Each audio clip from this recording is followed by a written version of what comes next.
বাংলা গল্প পাঠের আসরে আপনাদের জন্য আজকের নিবেদন হেমেন্দ্র কুমার রায়ের লেখা গল্প মূর্তি।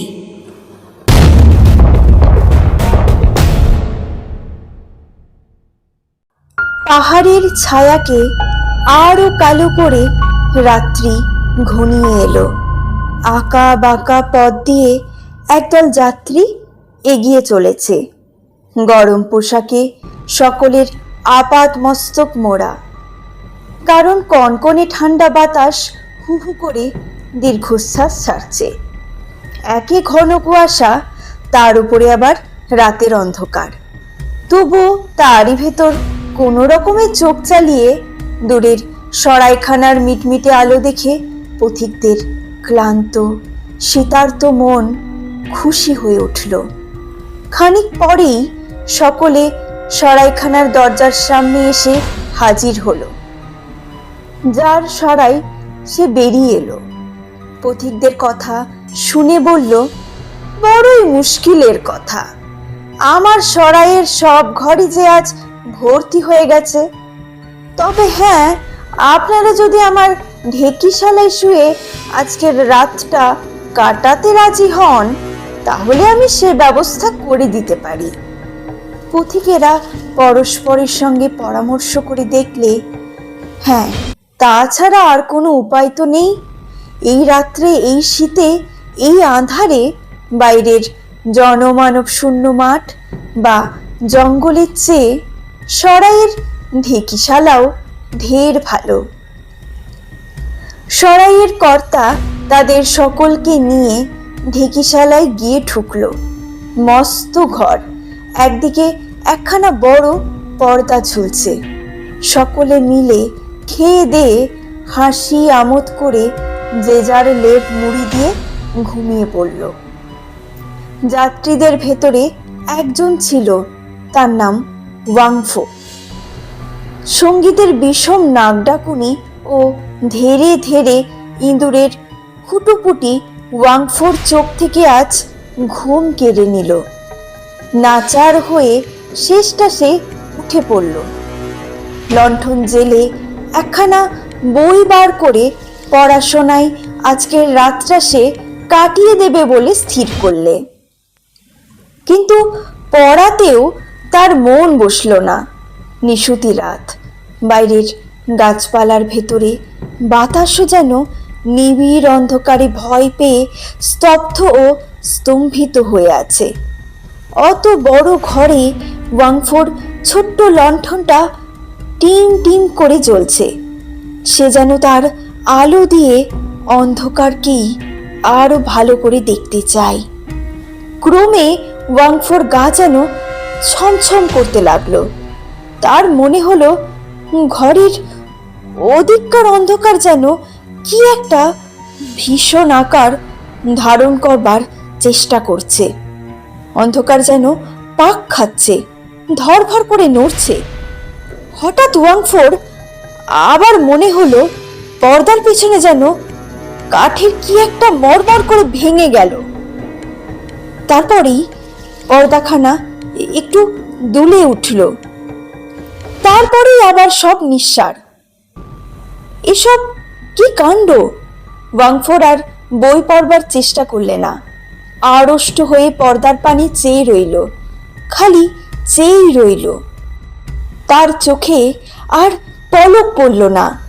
পর্দাখানা আস্তে আস্তে একটু ওপরে উঠল এবং তার পাশ থেকে বেরিয়ে এলো একখানা রক্তহীন হলদে হাত। তারপর যেন ছায়ার মতো একটা কিছু বাইরে এসে দাঁড়ালো। সে যেন বাতাস দিয়ে গড়া কোনো মূর্তি।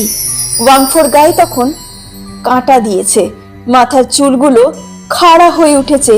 সে চেঁচাবার চেষ্টা করলে কিন্তু পারলে না।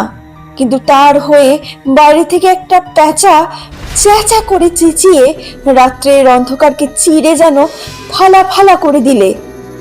ধীরে ধীরে সেই বাতাস দিয়ে গড়া মূর্তি স্পষ্ট হয়ে উঠল। ওয়াংফো তখন দেখলে পর্দার সামনে দাঁড়িয়ে আছে একটা স্ত্রীলোকের মূর্তি। মূর্তিটা ঘরের চারদিকে একবার চোখ বুলিয়ে নিলে যাত্রীরা পাশাপাশি শুয়ে নিশ্চিন্ত হয়ে ঘুমোচ্ছে।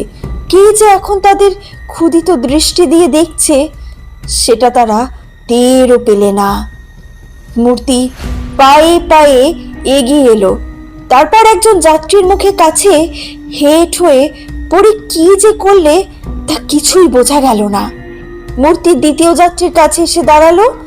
তার দুটো চোখ দপ দপ করে জ্বলছে এবং মুখখানা এক ভয়ানক হাসিতে ভরা। মূর্তি আবার হেঁট হয়ে পড়ল এবং দ্বিতীয় যাত্রীর টুটি কামড়ে ধরল। ওয়াংফো আর পারলে না, বিকট চিৎকার করে উঠে দাঁড়ালো এবং তীর বেগে ঘরের দরজা খুলে বাইরে বেরিয়ে গেল। পথ দিয়ে ওয়াংফো চিৎকারের পর চিৎকার করতে করতে ছুটতে লাগলো। তার সেই কান ফাটানো চেঁচানির চোটে গায়ের ঘরে ঘরে সকলকার ঘুম ভেঙে গেল। কিন্তু এই রাত্রে বাইরে এসে কেউ যে তাকে সাহায্য করবে, গায়ের ভেতরে এমন সাহসী লোক আর কেউ ছিল না। ছুটতে ছুটতে এবং চেঁচাতে চেঁচাতে ওয়াংফো একেবারে গায়ের শেষে গিয়ে পড়ল। তারপরে মাঠ আর জঙ্গল। দাঁড়িয়ে হাঁপাতে হাঁপাতে সে একবার পেছন ফিরে চাইলে দূরের গাঢ় অন্ধকার ফুঁড়ে দুটো জলজলে আগুনের ভাটা বেগে এগিয়ে আসছে, ক্রমেই তার দিকে এগিয়ে আসছে। ওয়াংফো আর একবার খুব জোরে আর্তনাদ করে অজ্ঞান হয়ে গেল।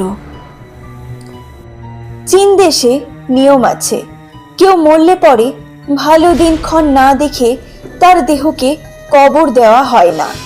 গায়ের মোড়লের এক মেয়ে মারা পড়েছিল, কিন্তু ভালো দিনক্ষণের অপেক্ষায় তার দেহকে কফিনে পুরে সরাইখানার ঢেকিশালে রাখা হয়েছিল। আজ 6 মাসের ভেতরে ভালো দিন পাওয়া যায়নি। সরাইখানার কর্তা সকালে উঠে যাত্রীদের খোঁজে ঢেকিশালায় গিয়ে দেখে দুজন যাত্রী মরে কাঠ হয়ে পড়ে আছে। তাদের গলায় এক একটা গর্ত, তাদের দেহে এক ফোঁটা রক্ত নেই। পর্দা খুলে সব হয় সে দেখলে যে কফিনে গায়ের মোড়লের মেয়ের মরা ছিল তার তালা খোলা আর ভেতরে মরা নেই। তারপর গোলমাল শুনে গায়ের প্রান্তে গিয়ে সে দেখলে ওয়াংফোর মৃতদেহের উপরে উবুর হয়ে পড়ে আছে মোড়লের মেয়ের মরা। ওয়াংফোর গলায় একটা গর্ত আর মরার মুখে লেগে আছে চাপ চাপ রক্ত। বন্ধুরা, আপনারা এতক্ষণ ধরে শুনছিলেন হেমেন্দ্র কুমার রায়ের লেখা গল্প মূর্তি। গল্পটি শুনতে আপনাদের কেমন লাগলো তা অবশ্যই কমেন্টে জানাবেন। ভালো লাগলে একটি লাইক আর বন্ধুদের সাথে শেয়ার করে দেবেন, আর অবশ্যই চ্যানেলটিকে সাবস্ক্রাইব করে রাখবেন। আবারও আপনাদের কাছে হাজির হব অন্য কোনো গল্প, কবিতা কিংবা কোনো উপন্যাস নিয়ে। ততদিনে ভালো থাকবেন।